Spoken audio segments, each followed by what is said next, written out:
The big story here is the confrontation on pit road, where let's go back to the clash with 10 to go. You got Buescher and Reddick side by side. Buescher and Reddick going to the wall. They end up taking each other out of contention for the win there. And then you've got Chris Buescher on pit road after the race, pretty steamed, and makes a beeline toward Tyler Reddick's car. And immediately pushes Reddick. Reddick still got his helmet on. Buescher's a bigger guy than Reddick, obviously. And Reddick tries to de-escalate the situation really, really quickly. Hey, man, I know I messed up. I effed up. I didn't want to wreck our cars. I don't care about my car. I'm sad that your car got wrecked. At the end of the day, I respect Tyler Reddick for being a man and taking it on the chin and say, look, I get it. I screwed up. And then you got Chris Buescher on the other side, Prosper, Texas' own, who is just absolutely steamed because, one, yeah, you've got a race that you just had an opportunity to win. 2 weeks in a row, you've been screwed. But more importantly, like he said to Tyler Reddick, you've got the sticker on your car. You're already in the playoffs. It's not like that for us. It means more for us. So I get it, Ad, but I'm curious, what do you think there? Is it fair? Is it foul? Is it just two guys racing for the win and everyone's upset? I think it is definitely two guys racing for the win and everybody getting a little bit upset. I don't think the sticker on the car thing, I get it for Christopher Buescher, but obviously what does that mean for Tyler Reddick? I mean, at the end of the day, it's not like he can in that moment say, oh, well, I've won a race this year. He hasn't. I'm going to let him by. I just, unless it's a teammate, I don't see that happening. So I understand the point, and I understand, saying why it means more for Chris Buescher. But at the end of the day, if you're Tyler Reddick, he's a competitor, and you can't really take that into account. I think, Tyler Reddick explained it. He said, I tried to throw the move. I realized it wasn't going to work quickly, and then I tried to back out of it, and lo and behold, he just wasn't able to. And I guess you can make the argument that, all right, why make the move there if you're not certain it's going to work or da-da-da-da, but at the end of the day, I think you hit the nail on the head. It's two guys racing. Obviously, I think this sucks for Chris Buescher because he's got to take it on the chin 2 weeks in a row, and I think that plays a really big part into this because you're frustrated if this happens once in a season, and if it happens twice, spread out, it's very frustrating. But to have it happen 2 weeks in a row like this, I mean, you've got to just be steaming mad getting out of the car, which was evident. Obviously cooler heads prevail, and Tyler Reddick, conflict avoidance has to be at least a 99 at this point for Tyler Reddick, because my man has gotten himself into a few things and has somehow not gotten himself punched in the face. So you got to give credit to Tyler Reddick for being able to talk his way out of the situation, because I thought we were going to see, as soon as that helmet came off, I thought we were seeing a right cross. I'm not going to lie.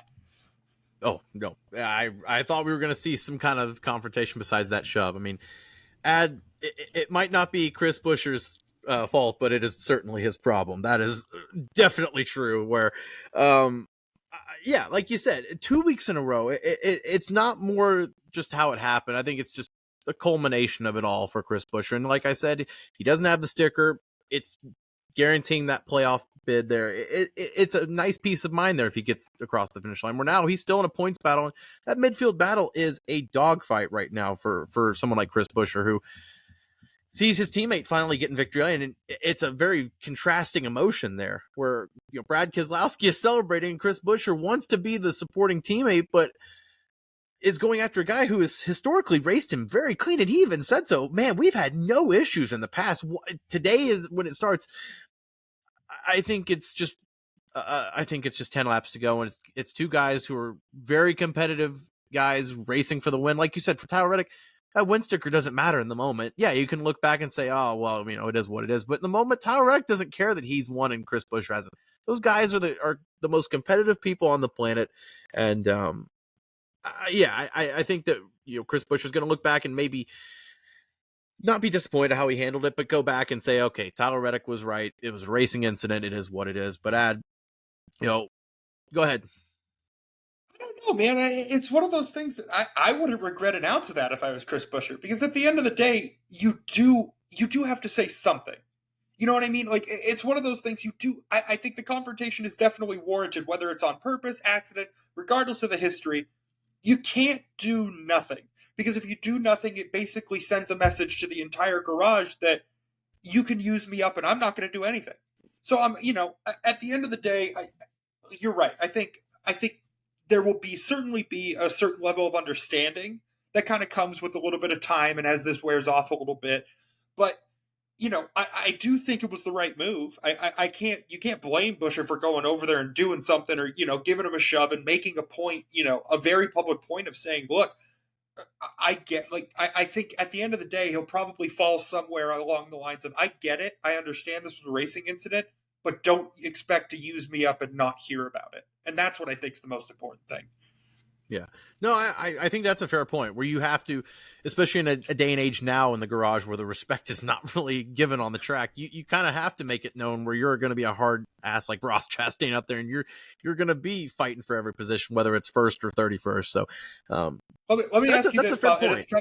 It's kind of a funny thing, it's a funny example, but how many people have said anything to Austin Hill since he absolutely fucking decleated that dude last year? You know what I mean? Yeah. It's like, it's one of those things to where, like you said, in the age where there's not a lot of respect in the racing on the track, I think it's kind of an every man for himself series at this point.